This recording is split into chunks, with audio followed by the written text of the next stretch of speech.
Hey guys, Ocarina Girl 93 here, and today I'm going to do a special Nintendo review on all of my Nintendo consoles. So I hope you guys enjoy this video, and leave good comments below, as I want to be as popular as, well, anyone you know. So I'm going to just go straight off the bat. I have the entire Nintendo home console collection. I am really happy to finally announce that I finally managed to get my hands on a Nintendo Entertainment System. I only got it about, I think it was a month ago, but it works great. It's a bit temperamental, but that's old consoles for you. I mean, it's 30 years old. I'm not going to complain. So, I'm going to start right off the bat. I'm only going to be showing the control decks and the controllers in this video, not the games, and so, I mean, we all know what those cartridges look like anyway, so I'm not really going to bother showing you NES carts or whatever.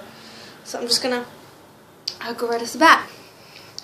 Okay, first off, we have here one of my two NES controllers, and I'll just unwind it for you. And this is probably the most recognizable Nintendo controller in all of video game history. More recognizable than a Wii, definitely.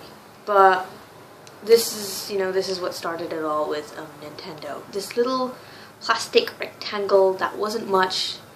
It basically just had 5 buttons. D-pad, select start, and B and A, because Nintendo likes putting the alphabet the other way around. B and A, not A and B. They did the same with the Game Boy. I'm still after one of those, but still. So this is the controller. Pretty basic, you know. It's a little rectangular thing, and the control port's also pretty weird. I mean, this doesn't work with anything else. Just at the back, you got your standard Nintendo's controller thingy info, and the patent number, and oh god, I'm not going to go into that. That's just really boring. So that's a NES controller, and here we have the NES. Oh god, it is fat. There's not much inside it, honestly. I mean, if you look at a NES top loader, which I'm not gonna get, but seriously, this is fat.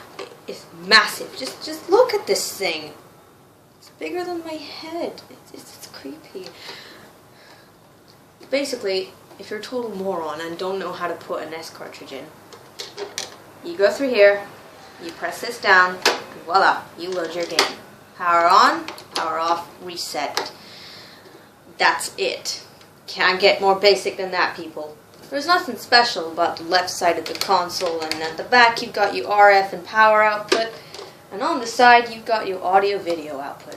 Standard composite cables. But for some reason my NES doesn't work using these two, so I have to use it through RF. It's actually a really good signal, and I'm very surprised. So yeah, that's basically a little short review on my baby. Oh god, I've been looking for this thing for so many years. God. So, that's like a short review on the NES. And now, we have the SNES, or in Japan, the Super Famicom. Oh, I also forgot to mention that the NES is called a Famicom in Japan. So we got your SNES controller, which is different for America, so bear with me, guys. This is the PAL controller. It's not purple, so yeah, apparently you Americans have light purple and dark purple. That's actually really cool. I do want to get one, but it won't work in Europe, so, well, I guess I'll have to either get an import from America or a region lock or something. I don't know. But basically you have another weird port thing that only works with a Super Nintendo. And then you have the PAL Japan version of our Super Famicom Super Nintendo Entertainment System. The first one I got of these didn't work. Its sound chip had blown, and it was only able to produce video, or just a picture. It worked, but the sound chip was dead. There was no sound. Tried everything. So I got a new one for about 38 quid. Oh, that's another thing. I forgot to mention the price. My NES console cost £100. It was an action set. It came with a light gun and about about 6 games, so I'm not complaining. But anyway, this was £38. Not too bad. I mean, it's actually a really good deal. My first SNES was 50p, so it's such a shame that it didn't work, you know, because anyway. So yeah, you know, every single Switch you want is at the back. So this is when Nintendo started to get sweet. You have your SCART cable here. I know it doesn't look like it. Your RF and power and channel switch. This is a Dutch version of a SNES, which is actually pretty cool. So that's my SNES, in a nutshell, basically. And then you have the mutated, which for some reason everybody loves, Nintendo 64 controller. God knows what Nintendo was thinking when they came up with this. Did they design this for players with 3 hands? Did it get dropped into a vat of toxic waste? Nobody knows. You had a very odd port back here, which could be used for multiple purposes. Right now, I have a controller pack plugged in. But you could plug other things. You could plug a transfer pack that came with Pokemon Stadium. You could plug rumble packs. And I think you could plug a microphone in. I am not sure about that.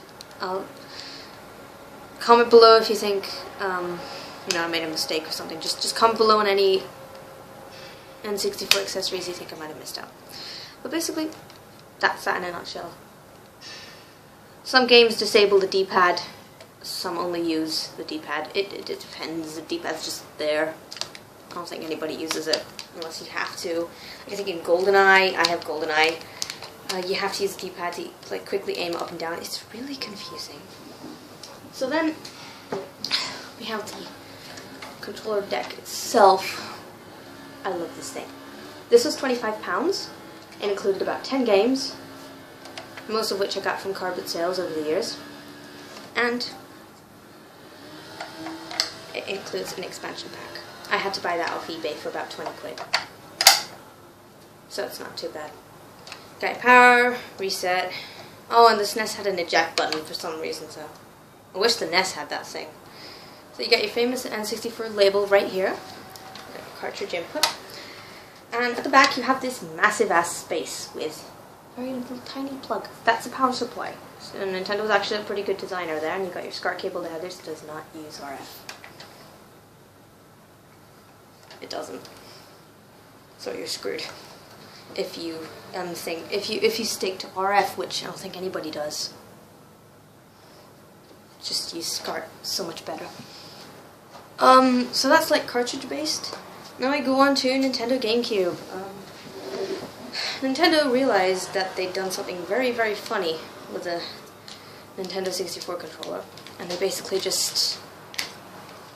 decided to button cram technology. What am I talking about? Button cramming. They crammed everything into one controller, rather than, you know, have like a stick at the middle. Start button. You have a Z button here. I don't know why they didn't put one on the side. Oh well. L and R, A, B, X, Y, C stick. Some games actually use this to move as well, so I guess you could say it's kind of a weird thing. But oh well. But yeah, basically that's a GameCube controller in a nutshell. And again, we have another very tiny port. The Nintendo 64 had a pretty weird port, but hey. Oh god. Okay, so here's the GameCube. I have an unofficial memory card, so I'm just going to take that out for purposes of this video. You have a cute little handle. Yeah, you could actually carry it by hand. 4 ports as well. Nintendo 64 was the first to introduce 4 ports. You got your fan for ventilation. You got your little cube-like effect. It is adorable, I swear. This was £3, and it fully works. Comment below, because honestly. You have power, SCART, and something called digital AV out. Comment below, because I honestly have no idea what that is, so let me know, okay? The more I know, the better it is for me, and, well, for my future as a Nintendo collector. So anyway, so we got the GameCube. It's adorable. You know, you got your power button right there. You got your open. This uses mini discs, which is adorable. You got your reset. Pretty simple, right? And yeah, obviously you can use pretty much any unofficial GameCube memory card. I think these held about, I think it was about 8 icons. If you loaded this thing without a disc, it would just take you straight to the memory card. For some reason the Nintendo 64 doesn't do that. Maybe it wasn't advanced enough. Hey, I started off with a PlayStation 1, so yeah. Basically, that's my, like, I don't know, quick review on my Nintendo home consoles. I obviously have a Wii and a Wii U, but I'm not gonna even touch those because they're plugged into my TV and I don't want to mess it up. So these are just standalones, but I do have a white Nintendo Wii and a black Nintendo Wii U. I got it with a copy of Nintendo Land. My Wii takes GameCube, which is what I was using before I got the GameCube, so that's actually pretty sweet. The newer editions of the Wii just took off the compatibility, which sucks ass. It sucks really badly. So, anyways, I hope you guys enjoyed my short review on all of my Nintendo consoles, and comment below if you have any questions relating to Nintendo or what sort of cartridge or, you know, general specs. Okay, so peace. Ocarina Girl 93 out. Thank you guys for watching. Love you all. And subscribe when you get the chance. Please do. And I want to become as famous as some of the other video people on the internet. Gamers, whatever. So peace and subscribe. And let your friends know about me. Please. Ocarina Girl 93 signing out. Peace and see you next time.